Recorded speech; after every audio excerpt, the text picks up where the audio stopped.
हरिओम श्री गुरुभ्यो नमः. सर्व साधकांना माझा विनम्र नमस्कार.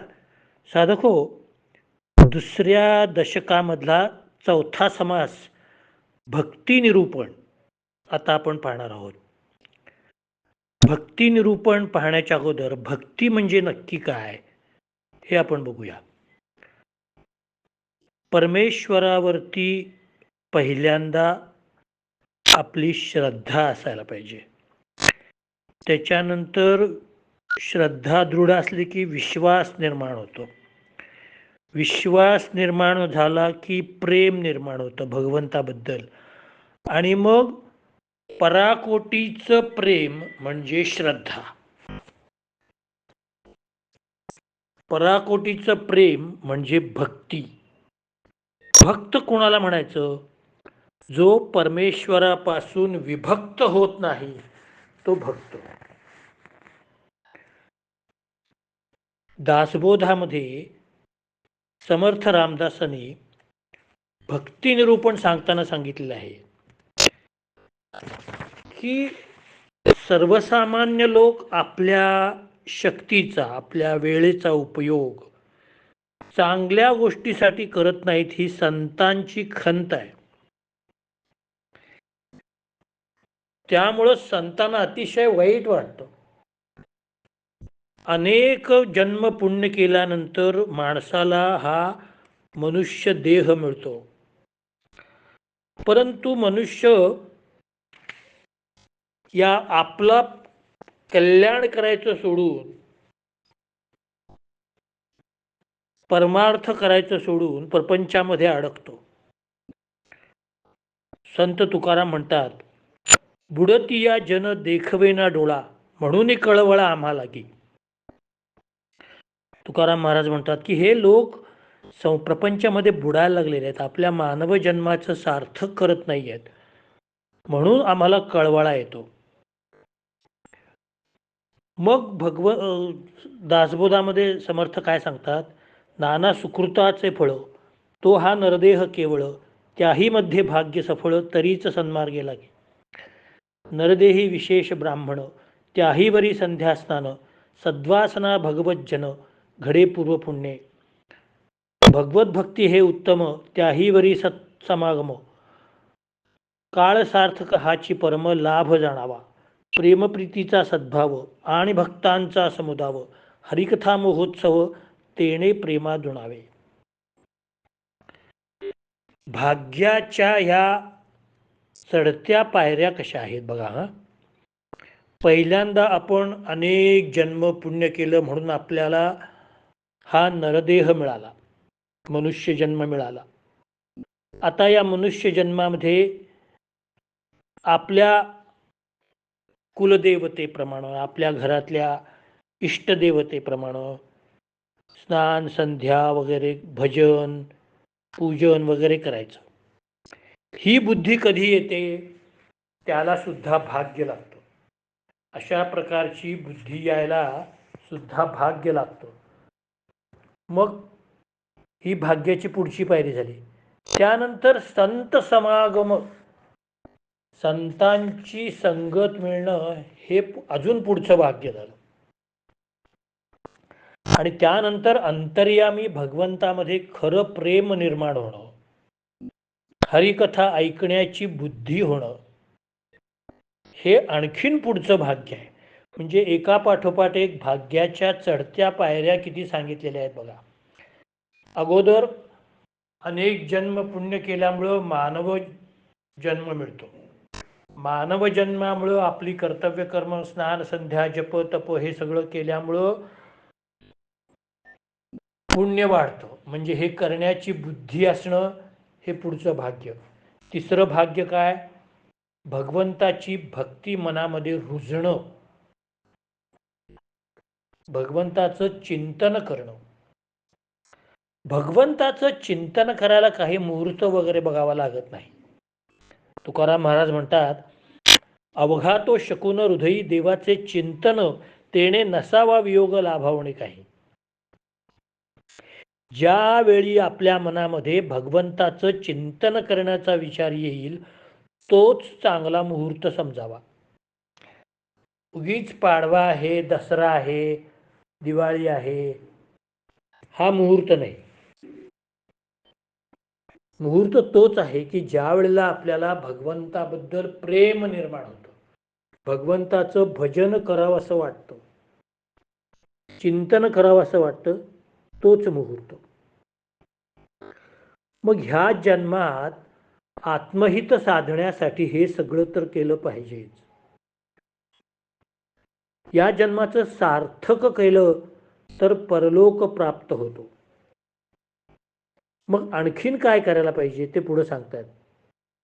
यथासांग ब्रह्मकर्म करावे, दयादान धर्म करावा, सोपे असे भगवंताचे भजन करावे आणि संसाराचा त्याग करून भक्ती मार्गाला लागावे आणि संतांचा समागम करावा. म्हणजे काय, तर जे विहित कर्म आहे, आपल्या वर्णाप्रमाणे, आपल्या जातीप्रमाणे, आपल्या घरातल्या इष्टदेवताप्रमाणे, कुलदेवताप्रमाणे जे कर्म आहे ते करावं. यथासांग पूजा वगैरे करावी, दया दान धर्म करावं, भगवंताचं साधं भजन करावं. काय आपल्याला तबला पेटी सगळं घेऊन, माईक वगैरे घेऊन असं करायचं नाही. घरात नुसतं एक टाळ घेऊन बसलं, भजन केलं तरी देवासमोर ते पोचतं. आणि नंतर संतांशी संगत करावी, म्हणजे मग प्रपंचाचा मोह होत नाही. मग निरनिराळ्या शास्त्रांचा अभ्यास करावा, वेदांची आज्ञा पाळावी, उपासना करावी, कायेने वाचेने मनाने देवाला पान फूल फळ पाणी हे काहीतरी व्हावं. जसं भगवद्गीतेमध्ये श्रीकृष्णाने सांगितले आहे, पत्रम पुष्पम फलम तोयम यो मे भक्त्या प्रयच्छति तदहम भक्तिपरृतम अश्नामी प्रयतात्मनः. पान फूल फळ पाणी यापैकी काहीही मला भक्तिभावाने जरी दिलं तरी त्या भक्तिमार्गी असलेल्या साधकाच्या या देण्यामुळं, या अर्पण करण्यामुळं मला संतोष पावतो. मला काय फार पंचपक्वान्न पाहिजे किंवा दुसरं काही पेढे पाहिजेत, अमुक पाहिजेत, असं काहीही नाही. ते सगळं आपल्याला पाहिजे असतं. भगवंताला काय पाहिजे, पान फूल फळ जे काही निसर्गात मिळेल ते द्यायचं. शबरीने काय दिलं हो, पुष्टी बोरं दिली. काय दिलं, ध्रुवबाळाने काय दिलं, तिथली झाडाची 4 पानं काढून भगवंताच्या पायावर ठेवली. सुदाम्याने काय दिलं, कोरडे पोहे दिले. नामदेव महाराज म्हणतात, ऐसी भक्ती प्रीतीची पोहे भक्षी कोरडेची. म्हणजे इतकं साधं भगवंताला पाहिजे असतं आणि आपण विनाकारण आडंबर करतो. 52 प्रकारचे, 50 प्रकारचे, 40 प्रकारचे नाही करावं. असं काय एखाद्याला हौस असते, त्या निमित्ताने आणखी लोकांना प्रसाद देता येतो. परंतु महत्त्व कशाला आहे, श्रद्धेला आहे हे सांगायचं आहे. तुम्ही जरी पंचपक्वान्न दिलं, गौरीसमोर जसं आपण ताट ठेवतो तसं ठेवलं तरी त्यात चूक काही नाही. पण जे काय कराल ते श्रद्धेने करा असं समर्थानं या ठिकाणी सांगायचं आहे. पुढं समर्थ म्हणतात, हे काहीच न धरी जो म्हणे तो मृत्यूप्राय वर्ते जने, जन्मा येऊन तेने जननी वायाच कष्ट विधी. नाही संध्या नाही स्नान नाही भजन देवार्चन, नाही मंत्र जप ध्यान मानस पूजा, नाही भक्ती नाही प्रेम, नाही निष्ठा नाही नेम, नाही देव नाही धर्म अतीत अभ्यागत, नाही सद्बुद्धी नाही गुण, नाही कथा नाही श्रवण, नाही अध्यात्म निरूपण ऐकले कदा. नाही भल्यांची संगती, नाही शुद्ध चित्तवृत्ती, नाही कैवल्याची प्राप्ती मिथ्यामध्ये. पुढं समर्थ सांगतात की आतापर्यंत मी जे सांगितलं की मानव जन्म आल्यानंतर काय काय करायला पाहिजे, हे सगळं काहीच करायचं नाही.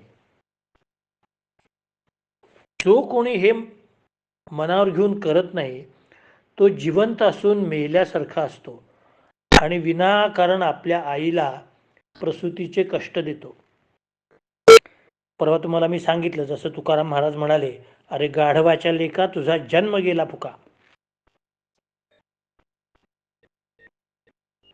जे लोक हे सगळं संध्या, भजन, देवपूजा, मंत्र, जप, ध्यान, मानसपूजा, भक्ती, प्रेम, निष्ठा, नेम, देव, धर्म, पाहुणा, हरिकथा श्रवण, अध्यात्म निरूपण, सद्गुण, सद्बुद्धी, हे काहीही ज्यांच्याकडे नसतं, ज्यांची चित्तवृत्ती शुद्ध नाही आणि ज्यांना अहंकार आहे, त्यांना मोक्ष प्राप्ती होत नाही.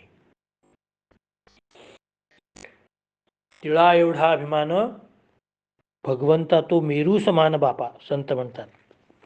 तुम्हाला तिळा एवढा अभिमान असला तरी भगवंताला तो पर्वताप्रमाणे वाटतो, म्हणून तुम्हाला तिळा एवढा सुद्धा अहंकार नको.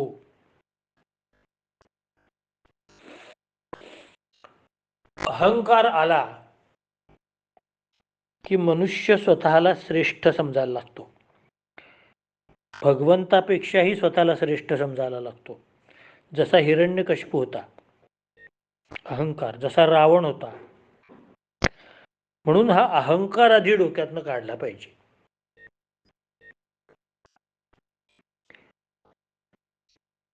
आणि अहंकार एकदा गेला की मग मनुष्याची भक्ती, चित्त हे शुद्ध होतं आणि मग तो परमेश्वराकडे लागतो. दुसरी गोष्ट अशी आहे की मग तुमच्याजवळ विद्या तरी पाहिजे. एक प्रवचन करण्याची विद्या, एक शास्त्र वाचून मिळालेली विद्या, एक अध्यात्म विद्या, एक आणखीन कुठली तरी वैद्यकीय विद्या की जेणेकरून तुम्ही परोपकार करू शकाल, एक कुठली तरी विद्या की ज्याने तुम्ही जगाचं कल्याण करू शकाल. चातुर्य पाहिजे तुमच्याकडं, शांती, क्षमा पाहिजे, व्रतवैकल्य तुम्ही पाळली पाहिजेत, शुभ आणि अशुभ काय यांचा विचार केला पाहिजे. आता शुभ म्हणजे काय आणि अशुभ म्हणजे काय?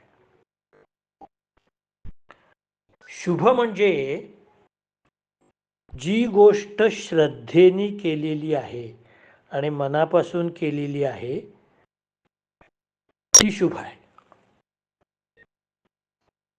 उगीच आता हल्ली नक्षत्र वगैरे हे आता बघायचं तरी कमी झाले. पूर्वी प्रत्येक गोष्टीला एक घराबाहेर पाऊल टाकायचं म्हणजे नक्षत्र, कर्ण हे सगळी पंचांग बघत होते. आता कोणी काय बघत नाही. आणि अशुभ म्हणजे काय की अविचाराने केलेलं काम.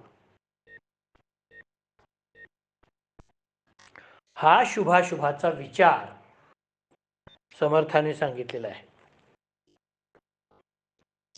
ज्याच्यामुळं कल्याण होणार आहे ते शुभ, ज्याच्यामुळं अकल्याण होणार आहे ते अशुभ. आताच्या भाषेमध्ये निगेटिव्ह थिंकिंग म्हणजे अशुभ आणि पॉझिटिव्ह थिंकिंग म्हणजे शुभ. त्यानंतर परमेश्वराची साधना करायला पाहिजे असं सांगतात. जो साधना करतो तो साधक. साधना करायला पाहिजे म्हणजे नक्की काय करायला पाहिजे की भगवंताचं नामस्मरण हे साधन, भगवंतासंबंधी जे ग्रंथ आहेत त्यांचं वाचन हे साधन, आणि ते करणे म्हणजे साधना. ती तरी करा. पुढं सांगतायत समर्थ, सुची नाही, स्वधर्म नाही, आचार नाही, विचार नाही, आरत्र नाही, परत्र नाही, मुक्त क्रिया मनाची, कर्म नाही, उपासना नाही, ज्ञान नाही, वैराग्य नाही, योग नाही, धारिष्ठ नाही, काहीच नाही पाहता. म्हणजे जे करायला पाहिजे ते करायचं नाही. पावित्र्य, स्वधर्माचरण, सदाचार, सद्विचार याचा विचारच नाही काही. कर्म, उपासना, ज्ञान, वैराग्य, योग, धैर्य या गोष्टींचा शरीरामध्ये अवलंब केला पाहिजे, पण यापैकी काहीच नाही. मग काय उपयोग आहे त्याचा? अशा व्यक्तीने परमार्थाची अपेक्षा करू नये.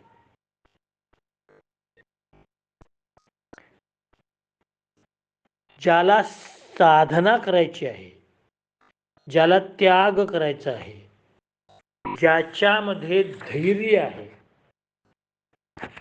ज्याला भगवंताचं आध्यात्मिक ज्ञान आहे, ज्याला मोहात पाडणाऱ्या गोष्टींबद्दल वैराग्य आहे,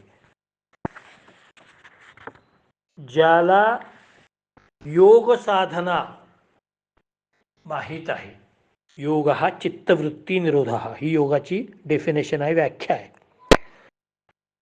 चंचल मनाच्या आणि पंचज्ञानेंद्रियाच्या विषयापासून आपल्याला स्वतःला दूर ठेवायचं, मोहापासून. हा खरा योग. योग म्हणजे काय? एकत्रित बांधून ठेवणे, एकत्र येणे. आपण साधक कोणीतरी भेटलं तर म्हणतो, आवा काय आज योगायोग आहे, तुम्ही भेटलात. याचा अर्थ म्हणजे योग म्हणजे काय तर एकत्र येणे. युज मूळ धातू आहे, 6वा गण उभयपद. संस्कृतमध्ये युज हा मूळ धातू आहे, त्याच्यापासून योग. समर्थ म्हणतात, सदा सर्वदा योग तुझा घडावा, तुझे कारणी देह माझा पडावा. उपेक्षू नको गुणवंता अनंता, रघुनायका मागणे हीच आता. मला योगच घडायचा असेल तर कोणाचा घडायला पाहिजे? भगवंताचा घडायला पाहिजे. ज्याच्याशी मला सम्मिलित व्हायचं आहे, ज्याला मला भेटायचं आहे, तो माझा योग फक्त रामाशी व्हायला पाहिजे. रघुनायका मागणे हीच आता. आणि मग हा जो योग आहे, तो योग कधी येईल? तुम्ही एकाग्र चित्ताने सगळ्या मनातले विकल्प काढून टाकले आणि केंद्रीभूत बुद्धी भगवंताच्या चिंतनामध्ये लावली तर तो योग झाला. म्हणजे तुम्ही भगवंताशी तादात्म्य पावलेले आहात. अशा माणसाला परमार्थ भेटतो.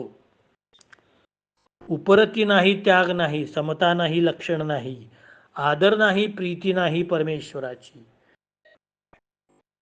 परगुणाचा संतोष नाही, परोपकारे सुख नाही, हरिभक्तीचा लेश नाही अंतर्यामी. ऐसे प्रकारेचे पाहता जन, ते जितासी प्रेता समान, त्यासी न करावे भाषण पवित्र जनी. पुण्य सामग्री पुरती तयासीच घडे भगवत भक्ती, जे जे तैसे करती ते पाविती तैसे. या समासाच्या शेवटी समर्थ सांगतात, विरक्ती, त्याग, समता, सर्वाभूती समदृष्टी ही उत्तम लक्षणे हे काहीच नसतं. दुसऱ्यांचे गुण बघून ज्याला समाधान वाटत नाही, ज्याला परोपकारामध्ये सुख आहे हे समजत नाही, अशी अपवित्र माणसं आपण टाळावीत. कारण अशा अपवित्र माणसाच्या बरोबरीला राहून आपला बुद्धिभ्रंश होण्याची शक्यता असते, बुद्धिभेद होऊ शकतो. ही माणसं म्हणजे जिवंत प्रेतासारखी आहेत. जी पुण्य सामग्री आपल्याकडे असायला पाहिजे त्यालाच भगवत भक्ती घडते. आणि या ठिकाणी भक्ती निरूपण हा समास संपलेला आहे. पुढचा 5वा समास आपण बघूया, रजोगुण लक्षण. रजोगुण लक्षण म्हणजे काय हे अगोदर तुम्हाला मी सांगतो. रजगुण म्हणजे काय? सृष्टी उत्पत्ती करत असताना सांख्ययोगाच्या मतानुसार ही सृष्टी उत्पत्ती कशी झाली? पहिल्यांदा प्रकृती आणि पुरुष हे निर्माण झाले. त्यामध्ये प्रकृती ही ॲक्टिव्ह होती, प्रसवधर्मिणी होती, पण ती जड होती. पुरुष हा चेतनामयी होता पण ॲक्टिव्ह नव्हता. मग प्रकृती आणि पुरुषाचा संयोग झाल्यानंतर त्याच्यामधून महत म्हणजे बुद्धी निर्माण झाली. महत्पासून अहंकार झाला, अहंकारापासून सत्व रज तम हे 3 गुण निर्माण झाले. सत्व हा गुण आहे, रज आणि तम हा दोष आहे. सत्वगुण म्हणजे ज्ञान विद्या संपन्न सुस्वभावी मनुष्य.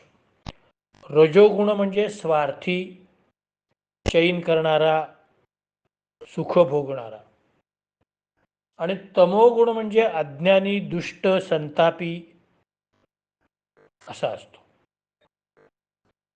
आता या 5व्या समासामध्ये रजोगुणी माणसाचं लक्षण काय आहे ते सांगतात. एखाद्या माणसाचे गुण कसे ओळखावे?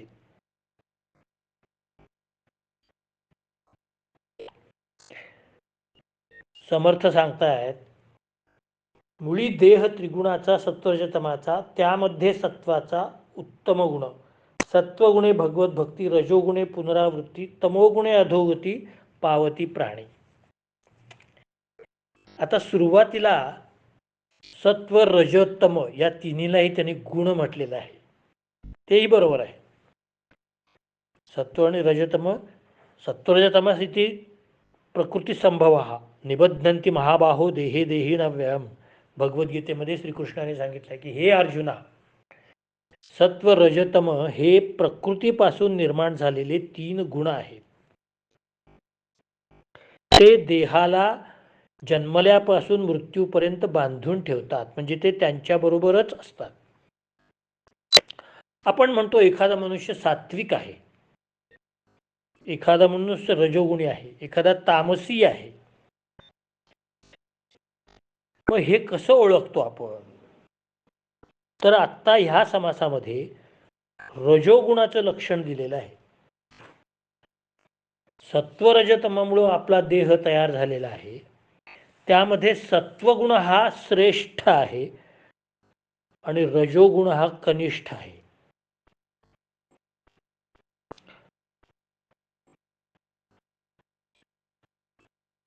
भगवद्गीतेमध्ये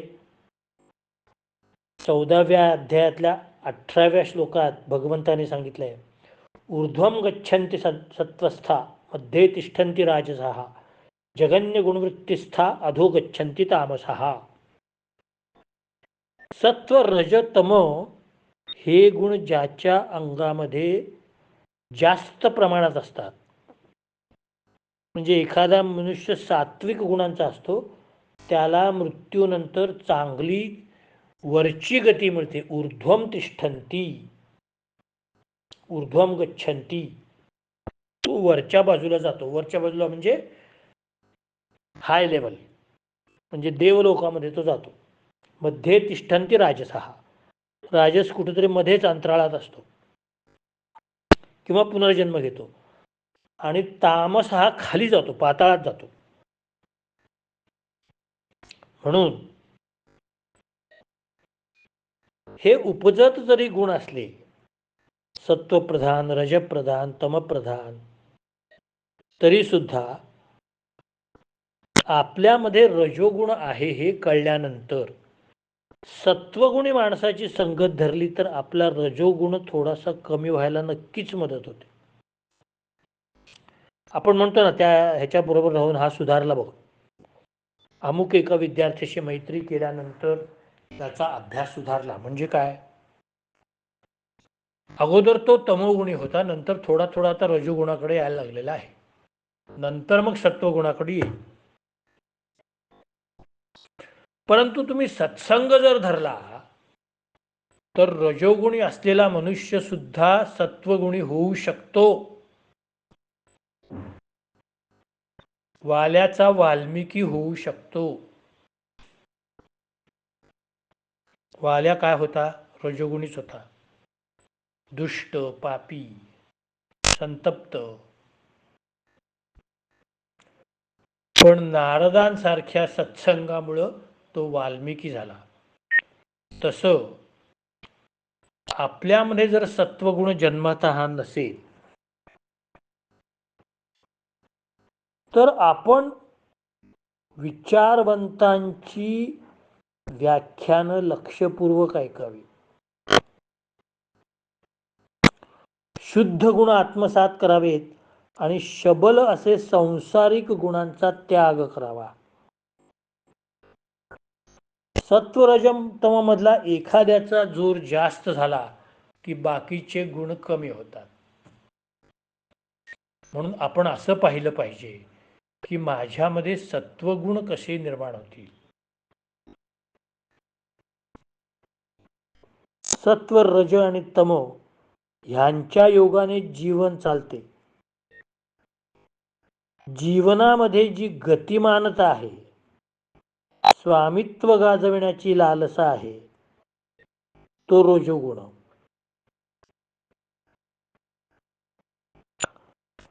रजोगुणी माणूस काय म्हणतो, रजतम आणि सत्व येण्याची चाले जीवित्व, रजोगुणाचे कर्तृत्व दाखवू आता. रजोगुण येता शरीरी, वर्तणूक कैसा करी, सावध होऊन चतुरी परिसावे. माझे घर माझा संसार, देव कैचा आणला थोर, ऐसा करी जो निर्धार तो रजोगुण. माता पिता आणि कांता, पुत्र सुना आणि दुहिता, इतुक्यांची वाहे चिंता तो रजोगुण. बरे खावे, बरे जेवावे, बरे ल्यावे, बरे नेसावे, दुसऱ्याचे अभिलाषावे तो रजोगुण. आता सर्वसामान्य माणसं जे करतात तो सगळा रजोगुण आहे. काय करतात, माझा संसार, माझा प्रपंच, माझा बंगला, माझी बाग, माझी कार, माझी बायको, माझी मुलं, माझी सुना, माझी नातवंड, ह्या सगळ्यांसाठी मी भरपूर पैसे कमवून टाकतो. आणि मग त्यांच्यामध्ये गुरफटून जातो. मला चांगलं खावं असं वाटतं, चांगले कपडे घालावेसे वाटतात, चांगली चैन करावीशी वाटते. हे रजोगुणाचं लक्षण आहे. हेच आत्ता समर्थाने या ठिकाणी सांगितलेलं आहे. त्यानंतर दुसऱ्याची सुद्धा अभिलाषा जो करतो तो म्हणतो मी हे सगळं कष्टाने मिळवलेलं आहे, यामध्ये देव कुठून आला. आपण म्हणतो ना, देवाच्या कृपेने झालं बाबा. परंतु रजोगुणी माणूस हे मानायला तयार नसतो. हे मी केलंय, हे मी मिळवलंय, हा बंगला मी बांधलाय. रजोगुणी मनुष्याला अहंकार असतो. तो दान, ध्यान, जप काहीही करत नाही. दुसऱ्याला एक काहीतरी 4 पैसे द्यायचे म्हटले की ह्याच्या अंगावर काटा येतो. का द्यायचं दुसऱ्याला, मी नाही देणार, मी मिळवलेलं आहे, मी कष्ट केलेले आहेत, मी दुसऱ्यांना का देऊ. माझं गाव, माझा वाडा, माझा घर, ह्यामध्येच तो गुरफटून गेलेला असतो. आणि याला म्हणायचं रजोगुण. आणखी रजोगुणाची काही लक्षणं दिलेली आहेत, ते आपण उद्या पाहूया. आत्ता मी या ठिकाणीच थांबतो. कृपया सबस्क्राईब करायला विसरू नका. जय जय रघुवीर समर्थ.